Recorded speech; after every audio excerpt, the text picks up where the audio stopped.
that first part, that first like 6 weeks where you're formulating your plan is the same wherever you may be shooting it, I think. And then certainly once I'd kind of presented those ideas to Jon, and Jon was kind of on the same belief that we thought we were going to go for a kind of very desaturated, washed out, largely blue palette for our Russia stuff.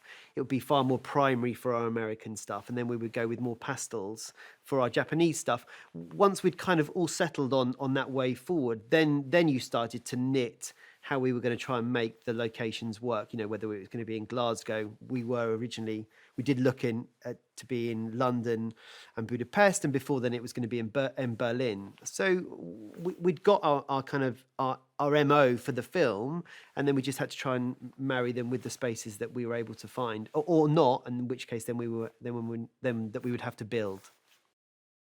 Jon and I were on board together with what I wanted to do with the film from the start, and he was very much kind of. I mean, when you read the film, it talks about Henk saying that when he was first over or maybe that was the documentary that I watched. Yes, it was the documentary I watched about Henk when he was over in Russia. He said they'd literally like switched the color off. It was just became all grey. So you have an immediate starting point from the documentary and the research and the script. I mean, it kind of designs itself, really. You don't really have to force it in one direction because it just kind of sits very nicely together. And so very quickly, Jon and I were on the same page in terms of where we wanted to take it. And then Alvin kind of came in quite late because he was only on the project. He was only on the project with maybe 6 to 7 weeks left.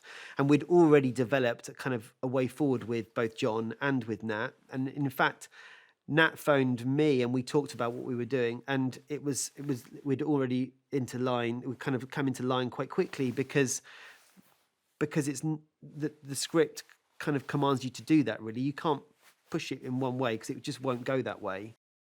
When Alvin came in, we talked about whether or not the desaturation was going to be done in camera or that he was going to take it out in post. So we did a few camera tests and worked out that there were some reds actually that wouldn't work. So we had to be quite careful with our Soviet flag regs because when he desaturated it, they would go a bit brown. So we had to make sure that there were some colours that we went slightly brighter, knowing that we were going to turn them down in post, and there were some things that kind of behaved more or less as you would imagine if the colour was taken out. So we used a lot of blues, a lot of greys. The oranges became a bit more pastel-y. We tried to steer clear, certainly for our exterior Russian stuff, of any warm tones. So there weren't really any yellows. Aside from our Soviet flags, there weren't kind of reds or oranges. And we just tried to cool it down all the time for that. And Nat was kind of reflected that with his costume design too.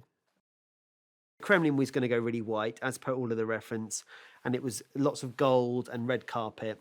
Valentin, we were going to go with a bit more wood finished, and it was going to be blue carpet. And then Elog was going to be a lot more earthy because they were the bottom of the pile. So we looked at the Glasgow City Chambers, we looked at Edinburgh City Chambers, and there was another location that we were looking at for our interior Kremlin, but nothing quite hit the kind of the opulence level that we wanted for the Kremlin, although Gorbachev isn't quite like that. And then when we found the Signet Library, it was just perfect because it was absolutely stunning, over the top, very opulent. And if you think about you haven't seen the other spaces, but we've got this huge disparity in the kind of level of opulence through the film. We've got kind of where Alexey gets thrown, which is kind of he's guarded by the KGB in this squalor, and then we've got the Kremlin. It's a huge spread. Well, Elog was a funny one because Elog, we knew what it looked like in reality, and it was a very kind of neoclassical mansion that was on the outskirts of Moscow, but didn't really feel that really worked with the spectrum of buildings and architecture that we had through the film. And we'd already hit neoclassical a couple of times with our Kremlin and with our Valentin's office. So we wanted to go something slightly different with that. So we made that 60s, a more 60s build, which matches to the zoology building up here in Aberdeen. Which, funny enough, when Jon said to me, I think we're going to be shooting in Scotland. Have you seen any brutalist buildings in Scotland?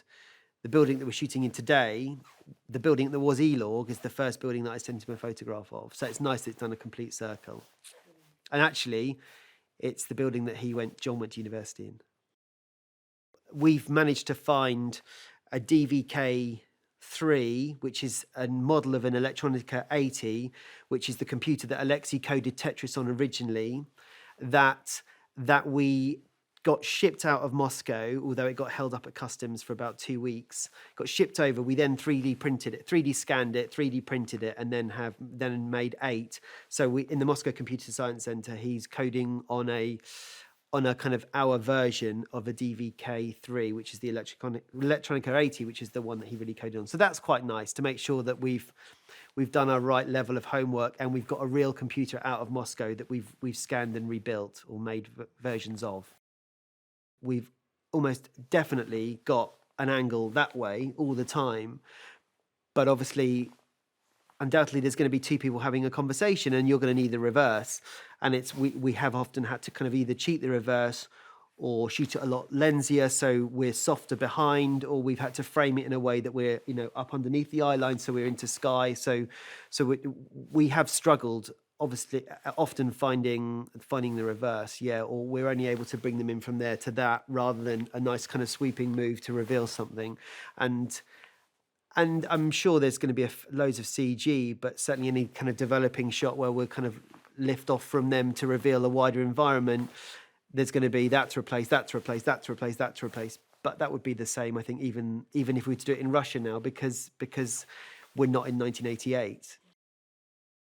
I think it is about companionship and friendship, and that these two kindred spirits on opposite side of the ocean, capitalist and communist, have kind of come together to have this mutual love of video gaming and creating something that brings so much joy to the entire country.